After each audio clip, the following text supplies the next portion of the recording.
வணக்கம் நேயர்களே. தமிழ்பைரேட்ஸ்.com வழங்கும் அமரர் கல்கியின் பொன்னியின் செல்வன் முதல் பாகம், அத்தியாயம் 51, மாமல்லபுரம். வாசிப்பது அர்ச்சனா. நேயர்கள் ஏற்கனவே நன்கு அறிந்துள்ள மாமல்லபுரத்துக்கு இப்போது அவர்களை அழைத்துச் செல்ல விரும்புகிறோம். மகேந்திர பல்லவரும் மாமல்ல நரசிம்மரும் இத்துறைமுகப் பட்டினத்தை அற்புத சிற்ப வேலைகளின் மூலம் ஒரு சொப்பனபுரியாக செய்த காலத்திற்கு பிறகு இப்போது 300 ஆண்டுகளுக்கு மேலேயே ஆகிவிட்டன. நகரத்தின் தோற்றம் ஓரளவு மங்கியிருக்கிறது. மாறுதல் நம் மனத்துக்கு மகிழ்ச்சி தரவில்லை. மாட மாளிகைகள் இடிந்து விழுந்து பாழடைந்து கிடக்கின்றன. வீதிகளிலும் துறைமுகத்திலும் முன்போல் அவ்வளவு ஜனக்கூட்டம் இல்லை. வர்த்தக பெருக்கமும் அவ்வளவாக இல்லை. பெரிய பெரிய பண்டக சாலைகள் இல்லை. வீதிகளிலெல்லாம் ஏற்றுமதி இறக்குமதி பண்டங்கள் மலைமலையாக குவிந்திருக்கவில்லை.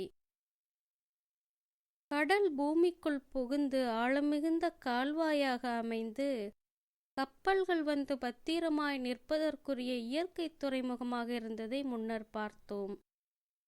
இப்போது அந்த கால்வாயில் மணல் அடித்து அடித்து தூர்ந்து போய் ஆழம் வெகுவாக குறைந்து போயிருக்கிறது. ஆழமற்ற அக்கடற்களில் சிறிய படகுகளும் ஓடங்களும் தான் வரக்கூடும். நாவாய்களும் மரக்கலங்களும் சற்று தூரத்தில் கடலிலேதான் நிற்க வேண்டும். படகுகளில் வர்த்தக பொருள்களை ஏற்றிச் சென்று அந்த மரக்கலங்களில் சேர்ப்பிக்க வேண்டும். மேலே கூறிய இடைக்காலத்தில் மாமல்லபுரம் சில புதிய சிறப்புகளையும் அடைந்திருந்ததை குறிப்பிட வேண்டும். முக்கியமாக கடற்கரை ஓரத்தில் விளங்கிய அழகிய கற்கோயில் நம் கண்களையும் கருத்தையும் கவர்கின்றது. அது மகேந்திரன் மாமல்லன் காலத்தில் அமைக்கப்பட்ட குன்றுகளை குடைந்தெடுத்த கோவில்களைப் போன்றதன்று. குன்றுகளிலிருந்து கற்களை பெயர்த்து கொண்டு வந்து கட்டப்பட்ட கோயில். சமுத்திர ராஜனுடைய தலையில் சூட்டப்பட்ட அழகிய மணிமகுடத்தைப் போல் விளங்குகிறது. அடடா, அந்த கோயில் அமைப்பின் அழகை என்னவென்று சொல்வது? இதை தவிர நகரத்தின் நடுவே மூவுலகும் அளந்த பெருமாள் சயனத்திற்கும் விண்ணகர கோயில் ஒன்றும் காட்சியளிக்கிறது. சைவத்தையும் வைஷ்ணவத்தையும் இரு கண்களைப் போல எண்ணி போற்றி வளர்த்த பரமேஸ்வர பல்லவன் திருப்பணி செய்த விண்ணகரம் அது. திருமங்கையாழ்வார் இந்த கோயிலுக்கு வந்து தல சயன பெருமானை தரிசித்து பக்தி வெள்ளம் பெருக்கெடுத்து ஓடும் தமிழ் பாடல்களை பாடியிருக்கிறார். அவருடைய காலத்தே கூட பல்லவ சாம்ராஜ்யம் பெருகி வளர்ந்த சிறப்புடன் வழங்கியது என்பதையும், மாமல்லபுரம் செல்வம் கொழிக்கும் துறைமுகமாக விளங்கியது என்பதையும் பின்வரும் பாசுரத்தின் மூலம் நன்கு அறியலாம். புலன்கொள் நிதிக்குவையோடு புழைக்கை மா களிற்றினமும் நலங்கொள் நவமணிக் குவையும் சுமந்தெங்கும் நான்றொசிந்து களங்கள் இயங்கும் மல்லை கடல் மல்லை தலசயனம் வளங்கொள் மனத்தாரவரை வளங்கொள் என் மட நெஞ்சே. திருமங்கையாழ்வாரின் காலத்துக்கு பிற்பட்ட 100 ஆண்டு காலத்தில் பல்லவ சாம்ராஜ்ய சூரியன் அஸ்தமித்துவிட்டது. கல்வியில் இணையில்லாத காஞ்சி மாநகரின் சிறப்பும் குறைந்துவிட்டது. களங்கள் இயங்கும் கடல் மல்லையின் வர்த்தக வளமும் குன்றி வந்தது. ஆனால் தமிழகத்துக்கு அழியா புகழளிப்பதற்கென்று அமைந்த அந்த அமர நகரத்தின் அற்புத சிற்பக் கலைகளுக்கு மட்டும் எவ்வித குறைவும் நேரவில்லை.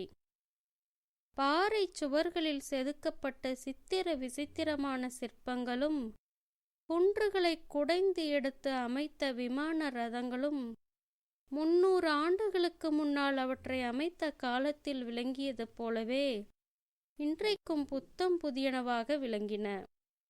பண்டங்களை ஏற்றுமதி செய்வதற்காக வந்த வர்த்தகர்களின் கூட்டத்தை காட்டிலும் சிற்பச் செல்வங்களை கண்டுகளித்து போவதற்காக வந்த ஜனக்கூட்டம் அதிகமாயிருந்தது. மாமல்லபுரத்து வீதிகளின் வழியாக இரட்டை குதிரைகள் பூட்டிய அழகிய விமான ரதம் ஒன்று சென்றது.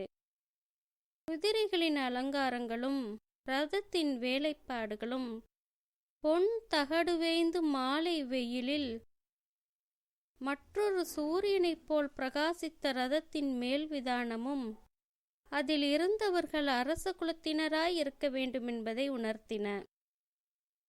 ஆம், அந்த பொன் ரதத்தின் விசாலமான உட்புறத்தில் அரச குலத்தினர் மூவர் அமர்ந்திருந்தார்கள். அவர்களில் ஒருவர்தான் வீராதி வீரனும் சுந்தர சோழரின் மூத்த குமாரனுமான ஆதித்த கரிகாலன். மிக இளம் பிராயத்திலேயே இவன் போர்க்களத்துக்குச் சென்று செயற்கரும் வீரச் செயல்கள் புரிந்தான். மதுரை வீரபாண்டியனை இறுதிப் போரில் கொன்று வீரபாண்டியன் தலை கொண்ட கோப்பரகேசரி என்று பட்டப்பெயர் பெற்றான். வீரபாண்டியன் வீர சொர்க்கம் அடைந்து பாண்டிய நாடு சோழ சாம்ராஜ்யத்தின் கீழ் வந்த உடனடியாகத்தான் சுந்தர சோழர் நோய்வாய்ப்பட்டார். ஆதித்த கரிகாலனே அடுத்த பட்டத்துக்கு உரியவன் என்பதை ஐயமர நிலைநாட்ட அவனுக்கு யுவராஜ்ய பட்டாபிஷேகம் செய்வித்தார். அது முதல் கல்வெட்டுகளில் தன் பெயரை பொறித்து சாசனமளிக்கும் உரிமையும் ஆதித்த கரிகாலன் பெற்றான்.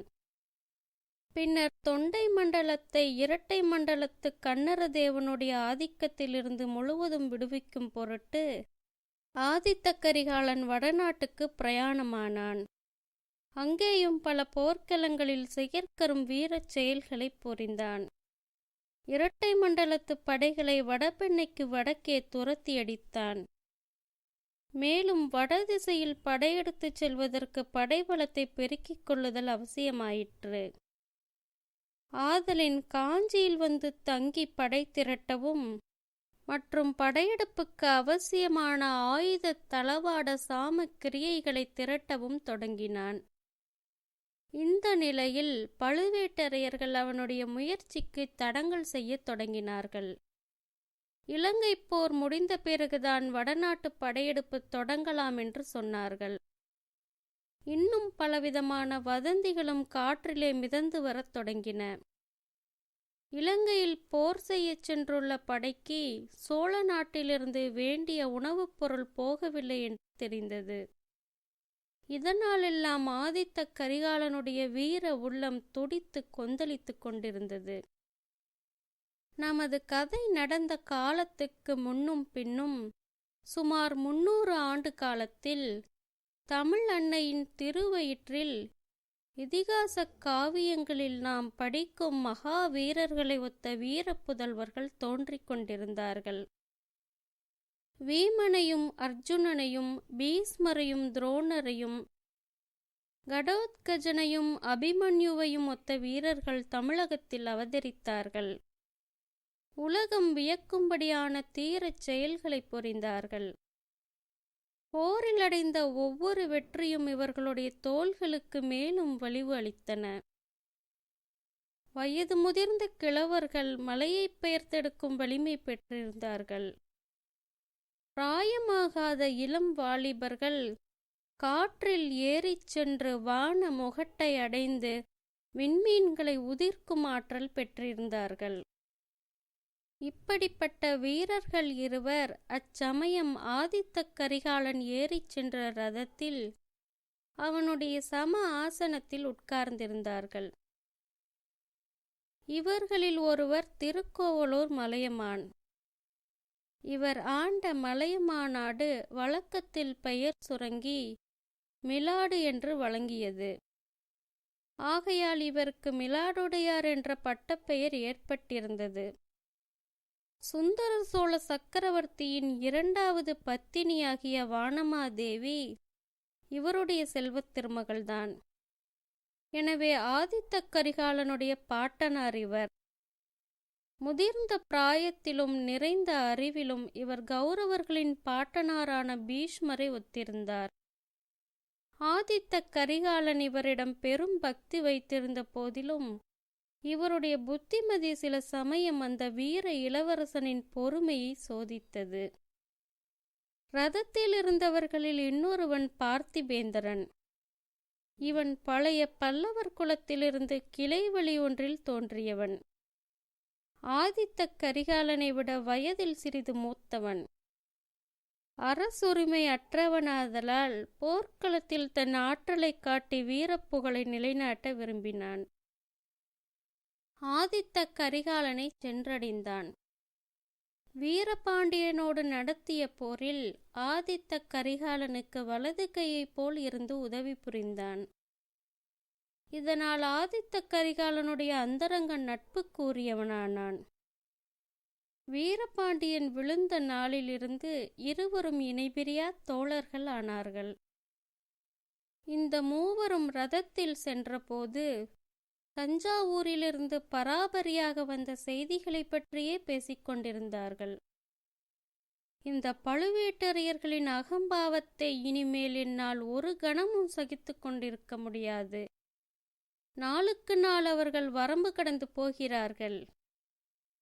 நான் அனுப்பிய தூதன் பேரில் ஒற்றன் என்று குற்றம் சுமத்துவதற்கு இவர்களுக்கு எத்தனை அகந்தை இருக்க வேண்டும். அவனை பிடித்து கொடுப்பவர்களுக்கு 1000 பொன் வெகுமதி கொடுப்பதாக பறையறிவித்திருக்கிறார்களாமே. இதையெல்லாம் நான் எப்படி பொறுக்க முடியும்? என் உரையிலுள்ள வாள் அவமானத்தினால் குன்றிப் போயிருக்கிறது.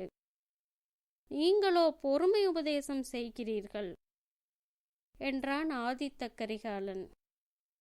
பொறுமை உபதேசம் நான் செய்யவில்லை. ஆனால் இந்த மாதிரி முக்கியமான காரியத்துக்கு வந்தியத்தேவனை அனுப்ப வேண்டாம் என்று மட்டும் அப்போதே சொன்னேன். அந்த பதட்டக்காரன் காரியத்தை கெடுத்து விடுவான் என்று எனக்கு தெரியும்.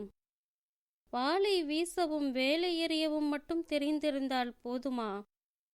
ராஜ காரியமாக தூது செல்கிறவனுக்கு புத்தி கூர்மை இருக்க வேண்டும் என்று கூறினான் பார்த்திபேந்திரன். இளவரசன் கரிகாலன் வந்தியத்தேவனிடம் காட்டிய அபிமானம் பார்த்திபேந்திரனுக்கு பிடிப்பதில்லை. எப்போதும் அவனை பற்றி ஏதாவது குறை சொல்லிக் கொண்டிருப்பான்.